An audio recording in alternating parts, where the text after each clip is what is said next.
Some of the most chilling footage ever recorded doesn't even show the tragedy itself.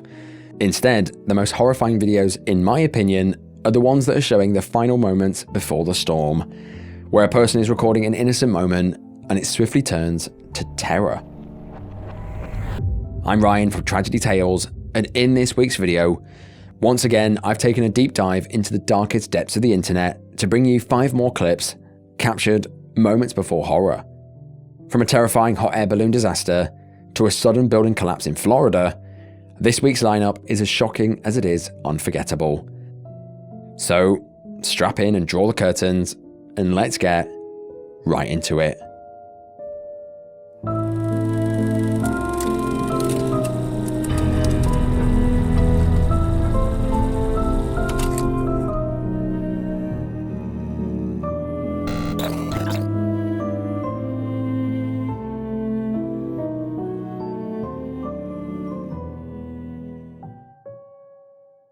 As Forrest Gump once said, life is like a box of chocolates.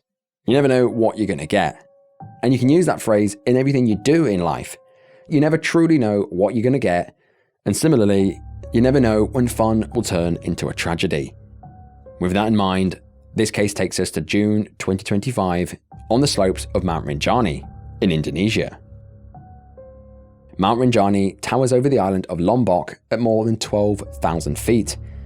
Technically, it's actually a volcano, and it's actually the country's second highest. It's a massive cone of rock and ash rising above the forests and the villages below. For tourists, it's a bucket list climb that takes 3 days to accomplish, something that people travel to the area specifically to tackle. The trails are steep and narrow and are often covered in fog. There's sheer drops only feet away, and so, while it's beautiful, it is very unforgiving. Every year, without fail, accidents occur on the slopes because of how strenuous and steep it is, with many people underestimating how difficult it is to get to the top. However, for some people, these attributes are appealing to them. One person that travelled to the area to climb the mountain was 26-year-old Juliana Marins, a Brazilian publicist and solo traveller from Brazil. She had been backpacking across Southeast Asia, Thailand, Vietnam, the Philippines, and in June, she arrived in Indonesia. On the 21st, she joined a group and a guide to hike up Mount Rinjani, setting out with the same excitement as countless other adventurers before her.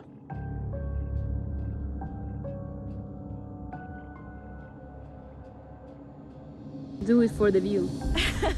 The video pans across the landscape, capturing dense fog surrounding hikers as Marins laughs. The 3-day trek was going really well. The group was near the peak, and this is when exhaustion set in. According to various reports, Juliana stopped to rest while others in the group continued on. As they continued walking, they realized that she never rejoined the group. The guide rushed back to where she was last seen, and she had vanished. Fun now turned into an emergency as rescue teams received calls stating that someone had fallen off the mountain. They rushed to the area, and with the aid of drones above, they discovered her sitting around 1,000 feet or 300 meters down the slope. She had slipped from the path, sustaining injuries, but amazingly, she was alive. The bad part now was that she was now stranded on a very steep, sandy slope in a precarious position on the side of a mountain. Each and every movement risked her falling further down the volcano and into oblivion.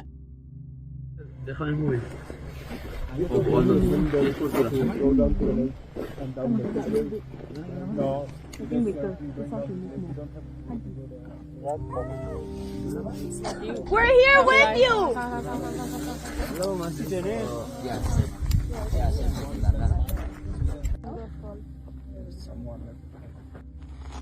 Itokol tamu nih.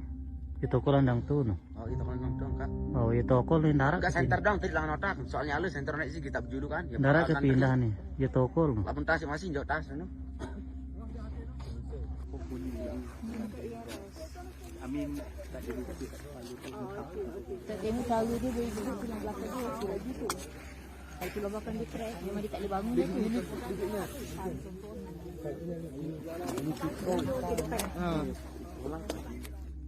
Rescue teams worked to get to where she was and threw a rope down and tried to bring her up. But this is when they realised that it was too short. They brought the wrong rope. They told Juliana that they would have to climb down the mountain and return with a longer rope, instructing her to stay where she was. I can just imagine what terrible conditions she must have endured on the side of that mountain. Hungry, thirsty, freezing cold, just trying to stay awake so she didn't slip further down. It's a horrible, horrible place to find yourself in. She tried her best. There, Juliana sat, alone, on the side of a mountain, in freezing conditions, just hoping and praying that rescue teams got to her in time. This is sadly where her days of suffering began. The truth is, rescue teams probably believed that Juliana would die from her injuries sustained from the fall that night, or she would die to the elements. As she'd fallen near the summit, which is at the beginning of the second day of a 3-day climbing trail, the moment she was spotted until someone was notified, it was almost a full day's hike. She'd fallen in the remotest of remote locations, and because rescue just didn't have a long enough rope, they had to trek all the way back and up again. By the time rescue returned to the area the following day, Juliana was no longer in the same spot. She had fallen further down the volcano. Teams quickly began searching for her, sending drones up, but she was nowhere to be seen. Days went by, and Juliana was still not found. Until the 24th, 4 days after she'd fallen, search teams finally spotted her again. This time she was discovered a few hundred feet down the mountain and in a deep ravine. They could see where she was, but they couldn't reach her at that point. Juliana had kept sliding. Here she tumbled and fell a large distance down the mountain, eventually landing in a deep ravine around 2,000 feet or 600 meters from where she'd fallen. By now, it was far too late. She was dead. This fall into the ravine was brutal and caused significant internal injuries. Autopsy results later confirmed multiple fractures and internal bleeding from the fall, showing that she most likely died within 20 minutes of this final trauma. There's so many ifs and buts here. If she'd not gone up the mountain, if she'd not fallen, if the rope was long enough, if she was able to stay in the same position, she may well still be here today. Once her body was discovered, rescue teams hunkered down for the night before using an elaborate string and pulley method to recover her body and escort it to the base of the mountain.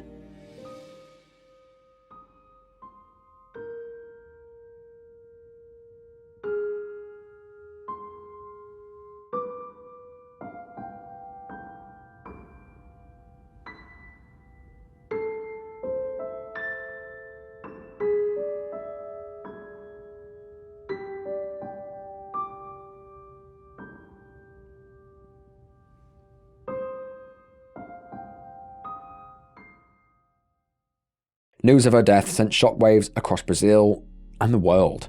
Many were following this story online, and they saw the initial drone and photos of her alive on the side of a mountain, and people believed and hoped that she would be recovered safely. But sadly, as you all know from watching this channel, life just doesn't always have a happy ending. Her passion for traveling, for taking in everything the world had to offer, had taken her life. Juliana's remains were finally flown back home on July the 1st, and days later she was laid to rest. She was the 10th person to die on Rinjani in the last 5 years, adding to the mountain's reputation as one of Indonesia's deadliest climbs. The video and the photos from her on that mountain painted a picture of desperation, but also painted a picture of hope. Sadly, just due to fate, Juliana didn't survive this ordeal. What began as one woman's dream of adventure sadly ended on the side of a volcano, in a tragedy that highlighted not only the dangers of mountain climbing itself, but also the gaps in how remote rescues are handled.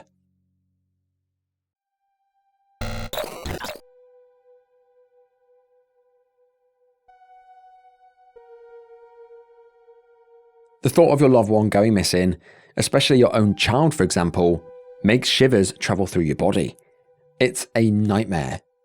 But in this case, the search itself would take an unexpected turn, one that unraveled in front of a live audience. This unusual case brings us to the northeastern part of Brazil, in the state of Maranhão. More specifically, to the riverside town of Bacabal, a community that sits along the Miriam River. The Miriam River stretches nearly 800 kilometers from the mountains through the heart of the state before emptying out into the Atlantic Ocean. It's known for its strong currents, whirlpools, and even a tidal bore that sends ocean waves rushing upstream. Because of this, the Merom River is very dangerous. But that doesn't stop people waiting inside, taking in both the beauty and the danger. One of these people was a 13-year-old girl known only as Racer. Racer had gone to the river with friends to swim and cool off. She got into the water with her friends despite the danger and was having fun in the summer heat. But before long, she slipped beneath the water and was swept away by the current. Her friends searched frantically for her, but she had vanished. They quickly contacted emergency services and a search and rescue effort began. Firefighters were the first to respond, sweeping the riverbanks and patrolling by boat. But there was still no sign of her. News of her disappearance spread quickly through the local community. Many knew the dangers of the river and feared it had claimed yet another life at such a young age. Just a couple days after her disappearance, on June the 30th, teams were continuing the search. On the following day, on June the 30th, she was still not found. This is when a journalist named Leonildo Frazão began reporting on the case. He made his way to the river with his cameraman and explained how a child could vanish in seconds. All on camera, Leonildo pointed out that the river's depth was uneven, with hidden holes in the riverbed that might cause one to fall and be sucked away.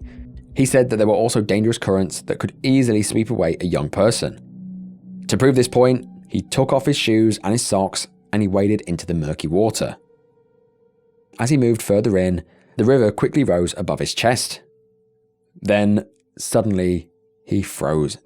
As he'd been speaking to the camera, something horrible brushed up against his leg in the water. Another voice, possibly from the crew, asked what he felt, and he said that it was soft, saying, could it be her? He looked around and was visibly unsettled at what he had just felt. He squirmed in the water before pulling back to the bank and calling emergency services. Ó a fundura aqui, ó. Ui. Acho que tinha negócio aqui no fundo da água. Não, era mole. Será que não é ela não? Hã? Hã? Acho que foi pra aí? Tem certeza? Sabe nadar, menino? Now, at the time, he had no idea what he had just touched. After reporting that he felt something strange, firefighters expanded their search and, with the support of divers, searched in that very same spot where he had stumbled. And here they discovered Racer's body entangled in the riverbed. It's quite likely that what he felt that day may well have been her body under the water. A truly horrifying thought. A post-mortem examination confirmed her cause of death was indeed accidental drowning, with no signs of external trauma or violence. She had simply been pulled under by the river's current and was trapped, waiting to be discovered. Her body was taken out of the river and buried that same evening, and her school declared 3 days of mourning. Truly, what are the chances that he went to that exact spot that she was found? It's all very strange. People were horrified at the thought that he may have unknowingly stood over her body and accidentally discovered her on camera.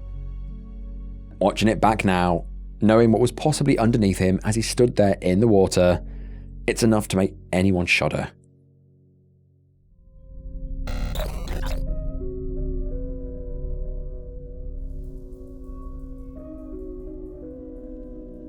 Next up, we've got a horrifying case that occurred in the early hours of June the 24th, 2021.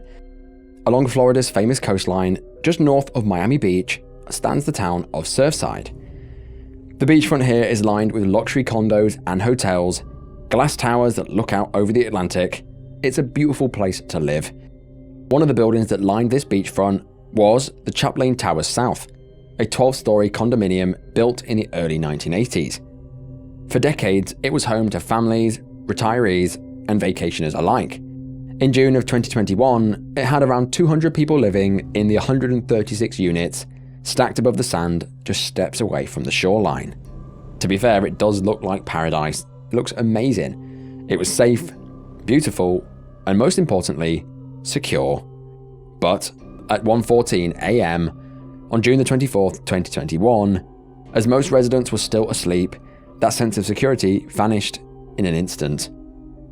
All captured on camera, without any warning whatsoever, a large portion of the building suddenly gave way. First, the pool deck caved in, and 30 seconds later, the central section of the tower collapsed. Witnesses described the sound as a thunderous, unearthly roar, like an earthquake or an explosion ripping through the night. In a matter of just moments, half the building vanished.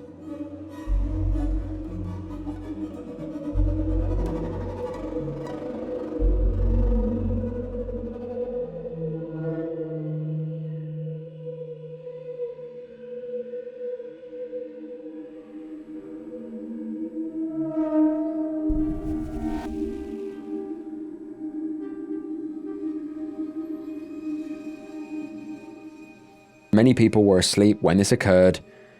I can't even imagine what they went through, tumbling through hundreds of feet to the ground while being buried in endless tons of concrete and debris. It's horrible.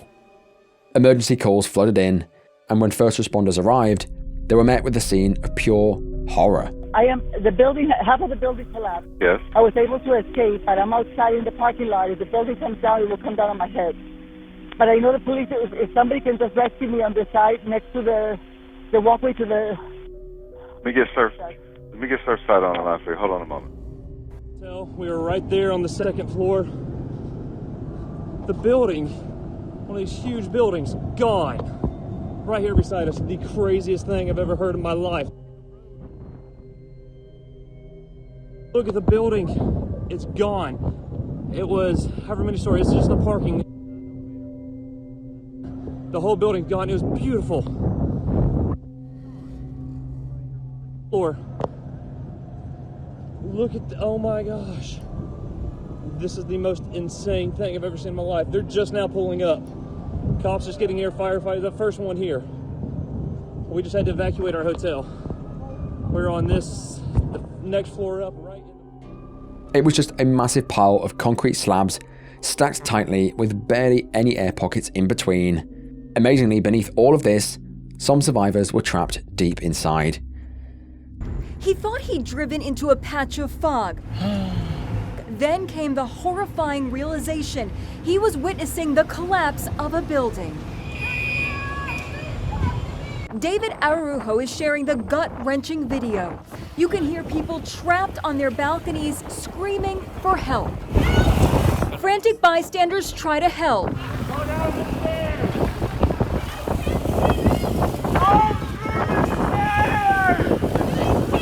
Then he comes across the pile of rubble where 15-year-old Jonah Handler is buried alive. I could hear someone saying, "Help me, help me." Rescuers sift through the rubble, move a mattress, and desperately try to reach the boy. There he is, but he's still trapped. I think he's alive and hopefully he's gonna... Young Jonah's freed. To date, he is the only victim to be pulled out alive and to have survived. Search and rescue teams worked tirelessly throughout the night, digging through the ruins as families gathered nearby. They could do nothing but pray and hope that their loved one was alive. Hours turned into days, and the hopes that survivors could be found under the rubble slowly diminished. And for the first time, we are now hearing the dramatic dispatch calls as rescuers tried to reach a woman trapped in the debris who was desperately crying out for help. She's stuck in between two beds right now, but her parents was also in the apartment. I don't hear them. The name of the woman who was trapped for 11 agonizing hours is believed to be Teresa Velasquez, an executive with Live Nation. She was visiting her parents who lived in a condo at the building. She's banging on some debris. Seems like she's pretty close to us. They spoke with her continuously, but in the end, they were not able to rescue her. We know at least one person is dead, and it is feared the death toll will dramatically increase as dozens of people remain unaccounted for. After a condominium building partially collapsed early Thursday morning, the Miami-Dade Fire Rescue says more than 80 units were sent to the scene. They are in search and rescue mode. They are trying to identify survivors. I know they have made contact with some, and they're doing everything they can to save lives. First responders rescuing a young man from the rubble using a bucket to take people off their balconies. Still have people standing upstairs that don't need to be evacuated. Barry Cohen thought it was a thunderstorm. We opened up the door from our apartment, and there was a huge pile of rubble and dust. When we got to the bottom of the stairs, we couldn't open the door because the steel had bent in the door. The collapse sent a cloud of debris throughout the neighborhood, cars as far as 2 blocks away coated with dust. What was left at the collapse site was a huge pile of debris with half the building still standing. That unstable portion loomed over the site for more than a week before engineers made the decision to bring it down in a controlled demolition.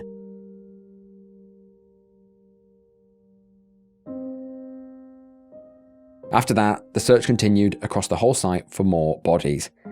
The recovery effort was painstaking. Crews worked in brutal heat, heavy rain, as well as the constant danger of shifting rubble. It would take a full month before the last victim was accounted for, and officials declared the recovery mission complete.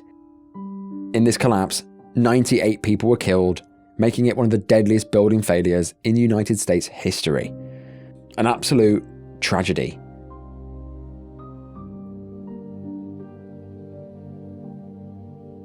In all, it took nearly 6 weeks to completely clear the debris and demolish the remainder of the building from the site, reducing a place that once held homes and memories and families to bare ground.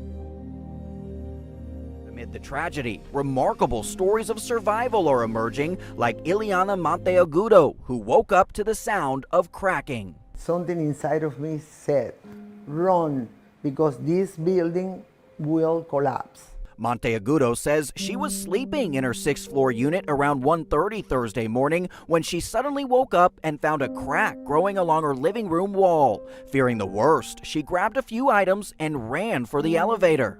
And I start going down fast, and I feel crack, crack, crack. And I start to scream, come on, God, come on, Jehová. I want to see my kids, I want to see my grandson. Don't let me die in this condition, please. Help me, I want to live. Monteagudo making it to safety seconds before the condo came crashing down. 3 seconds separate the life to death. 3 seconds. It was another close call for one of her neighbors, Eric DeMora, who was sleeping at his girlfriend's home some 5 minutes away. DeMora, who usually spends weeknights at his own place, had just finished watching a soccer match with friends. When he tried to leave, his girlfriend urged him to stay. She said to me, when do we have a Wednesday night, just the 2 of us? I would be there. Dad, my unit's gone. Gone? Gone, totally gone. It's 10:04, and in that line, no one made out alive yet. In the aftermath, attention turned to how something like this could even happen. Investigations revealed that the building had a long-standing structural issue. Reports as far back as 2018 warned of major damage to the concrete below the pool deck, where water penetration had corroded the steel reinforcements. By April 2021, an engineer noted the deterioration had grown much worse, and so a $15 million repair program had been approved, but at the time of the collapse, work was yet to begin. Other factors were also considered, such as subsidence to the ground below, insufficient reinforcing steel, saltwater intrusion from the nearby ocean, and even corruption during the original construction. However, whatever the precise reason is for this occurring, the result is the same. Years of warnings went unanswered, and by the time action was taken, it was far too late, leading to the deaths of 98 people. The Surfside collapse still stands as one of the deadliest structural failures in American history. 98 lives were ended, not from a natural disaster, but from a building failing the very people it was meant to protect.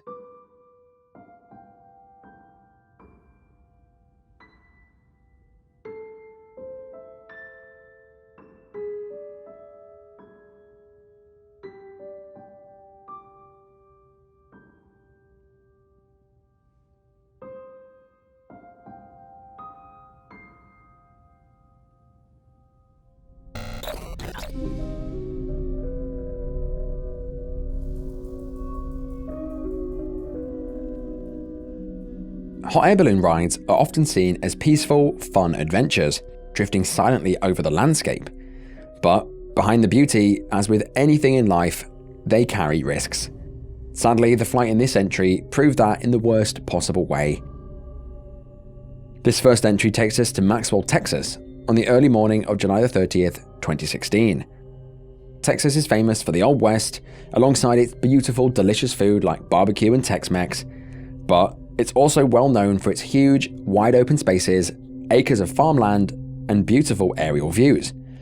Because of this, it's the kind of place where hot air balloons feel right at home. So, every year, thousands of people flock to the state to take part in hot air balloon rides, drifting over the landscape with little standing in their way. In places like Caldwell County, just outside Lockhart, for years, companies had advertised the region as the perfect ballooning location. This brings us to the bright early morning of Saturday, July 30th, 2016. At approximately 6 a.m., 15 passengers arrived at 730 County Road, 230 Maxwell, for an epic across-the-state hot air balloon flight with the Heart of Texas Balloon Rides Company. Among the passengers that day was a mother and daughter, several married couples, as well as the pilot himself, who also happened to be the owner of the company. This was 49-year-old Alfred Skip Nichols. That morning, excitement was in the air as he prepared a large Cameron A105 balloon for flight. Flames from the burner lit up the fabric in quick bursts, and slowly the envelope began to rise. The basket tipped upright, and just like that, it was waiting for everyone to climb inside. And so they did. Everyone clambered inside, with several passengers documenting the experience on their mobile phones, taking videos and photos, and sending them to family and friends. With everyone inside, as the bright Texas sun began to rise, at approximately 7 a.m., the basket of people slowly lifted off the ground, rising into the sky and disappearing into the early morning haze. The bright balloon, with its jolly smiley face on the side, carrying with it 16 souls, began its journey across the Texas plains, soon soaring right above the clouds. For almost an hour, the ride was completely ordinary. The balloon glided gently across the fields and ranch land, and I'm sure that everyone was probably having fun, snapping photos and laughing, before the unthinkable occurred. As the balloon began to land near Lockhart, something went terribly, terribly wrong. As the basket drifted towards ground, its path took it towards a corridor of high-voltage power lines that sliced across the countryside, each of the wires carrying a terrifying 347,000 volts. With only moments to react, the pilot could do nothing as the balloon barreled towards the lines. By now, sadly, it was already too late. There was nothing he could do at that moment to change the trajectory, and at 7:42 a.m., passengers braced for impact as the basket struck the wires. Sadly, nothing could brace them for what was about to occur. Witnesses on the ground that were recording it coming in for landing described a blinding flash as electricity surged through the balloon. This electricity ignited a fire in the basket, and this spread like crazy. A true nightmare unfolded in real time. None of the people inside attempted to jump out. The balloon and the basket erupted into flames and plummeted to the ground, crash landing in a pasture. Ambulances and police teams rushed to the crash site to find pure devastation. The result of the crash was catastrophic. All 16 people aboard were found in the wreckage. None had survived, making this the deadliest hot air balloon crash in the entire United States history. What began as a calm sightseeing trip had ended in a field outside Lockhart, leaving behind nothing but wreckage and death. Seeing the eerie last photos and videos showing the people having fun on the basket before it crashed in flames is horrible. On August the 1st, the Heart of Texas Hot Air Balloon Rides announced that it would be suspending operations for the foreseeable future as investigations unfolded. It never reopened. In October 2017, the National Transportation Safety Board concluded that this accident was caused by the pilot's pattern of poor decision-making. It turns out the pilot and the owner of the company had been arrested for drunk driving in his car 4 times on separate occasions. He'd even been to prison twice for drug offences and was still allowed to keep his pilot's license. Toxicology tests later showed that he had multiple prescription drugs in his system prescribed for his ADHD and his depression that would have made him as impaired as a drunk driver. Just to name a few, he had diazepam, oxycodone, and Ritalin in his body, so the chances that these would have made an effect on his decision making and his driving is quite high.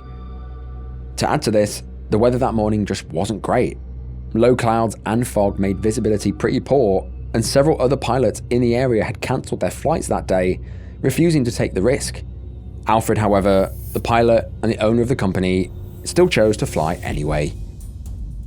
Astonishingly, at the time, hot air balloon pilots weren't even required to hold a valid medical certificate.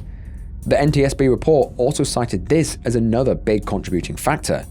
Because of this, the House of Representatives approved legalization mandating medical exams for commercial balloon pilots as part of a new federal law, exactly as you'd have to do if you were a commercial airplane pilot or a commercial helicopter pilot. These changes in the law hopefully mean this terrible accident never repeats itself again.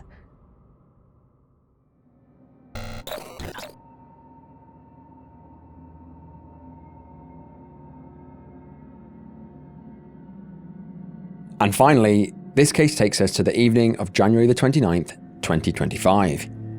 That night, the skies above Washington, D.C. became the scene for a horrifying disaster, one that had been warned about for years, but no one ever truly expected to occur, causing a horrible tragedy and leaving staggering consequences. To set the scene, the airspace above Washington, D.C. is unlike anywhere else in the United States. The Potomac River cuts through the city, lined with monuments and government buildings, while overhead, traffic funnels in and out of Ronald Reagan Washington National Airport.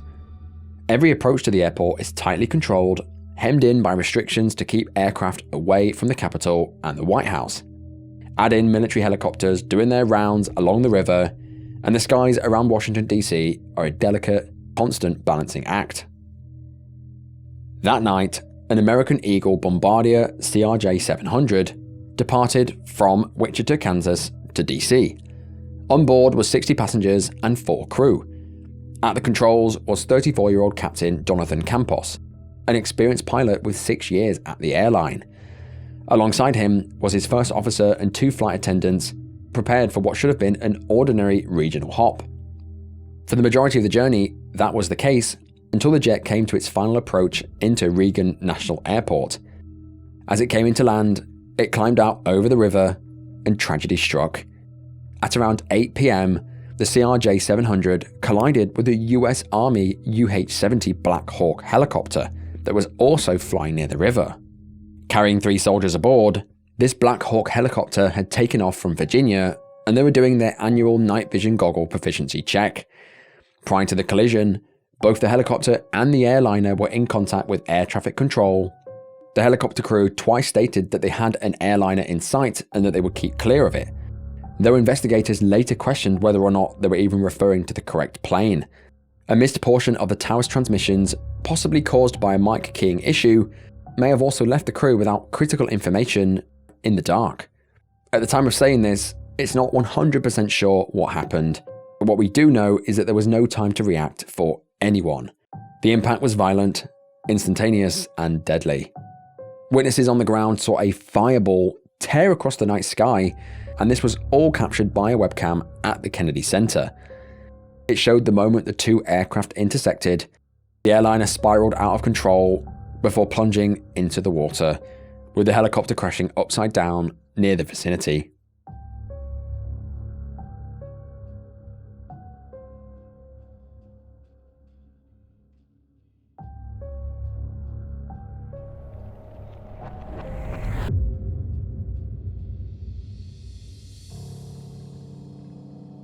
Onlookers described seeing the airliner split in half as it hit the river.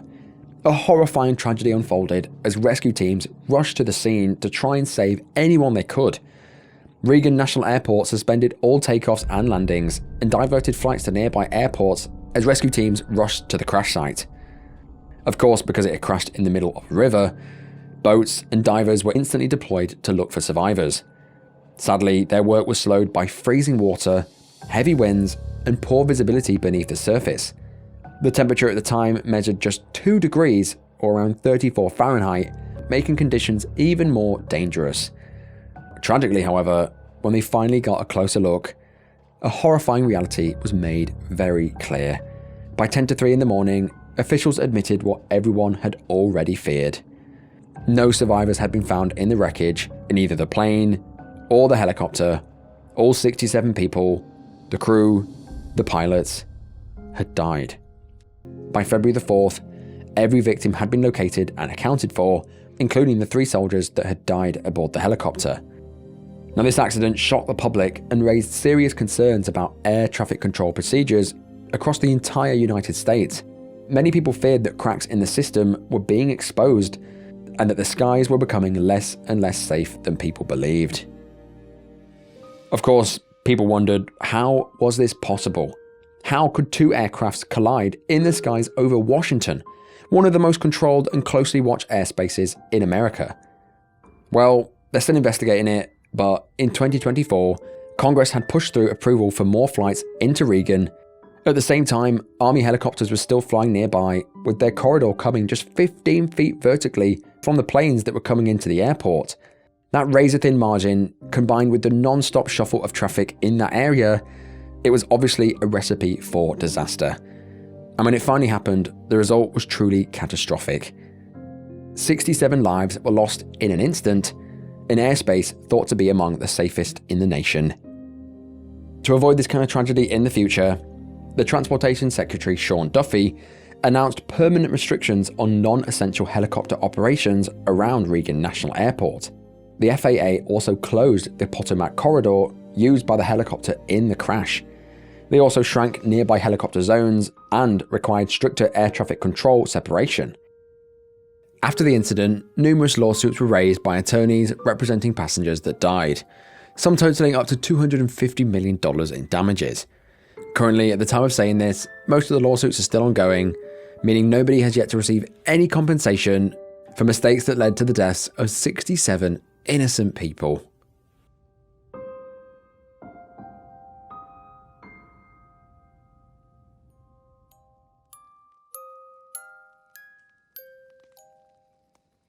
But that is the end of the video. Bloody hell, guys. I don't know how many more of these videos I can do where I'm still shocked and flabbergasted at the clips that I managed to find. It's really crazy. I don't know when this series is going to stop. But starting from the top, we've got the fatal hot air balloon crash in Texas. The people in the basket that day had no idea that the pilot was off his rocker on prescription drugs and was taking them out. He should have cancelled the trip. So just think twice before you get into any basket like this, because this could be your mum, your friend, or even you. Then we've got the bizarre footage of the reporter stumbling across something horrible in the water. Wow. Now, obviously it's not 100% if it was the body that he was touching, but from his reaction, it looks very much like it. He was just in the right place at the wrong time. Then we've got the terrifying building collapse in Florida. I've actually never heard of this case before now, and the footage captured that night really shocked me. I just pictured myself being in my bed, and then the entire ceiling collapses and you falling hundreds of feet to your death. It's absolutely shocking and horrible, and I hope that the people died didn't suffer and that they just died in their sleep, because that is just truly shocking. It was an accident waiting to happen, but obviously hindsight is 2020. Obviously, we can't forget Juliana, who died on the side of a volcano. That one was bloody horrible. Like I said, there's so many ifs and buts here. It just doesn't help to dwell on it. For me, the biggest if is that if the recovery teams had brought the right rope, she may still be here today. And then finally, we have the crash in Washington, D.C. Absolutely horrifying is the word. Everyone seemed to let the ball down here, from traffic control to pilots to the way the landing strip and the air zone is controlled around Washington, D.C. It's just a mess. All of it's wrong. And hopefully with the changes made, it never repeats itself again. But as always, I'm interested in all of your thoughts below. As you guys know, I do try and read all the comments, so type away, type to your heart's content, and I will try and get back to you. But just before I go, if you like this kind of content, go ahead and tap that subscribe button and tickle that notification bell to be alerted when I release content such as this. Oh, and while you're down there, if you like this kind of content, why not go check out my Patreon? Over there I upload uncut, uncensored, and ad-free content as it was always meant to be viewed. But that will do with the plugin. I will see you guys in the next one. Bye bye.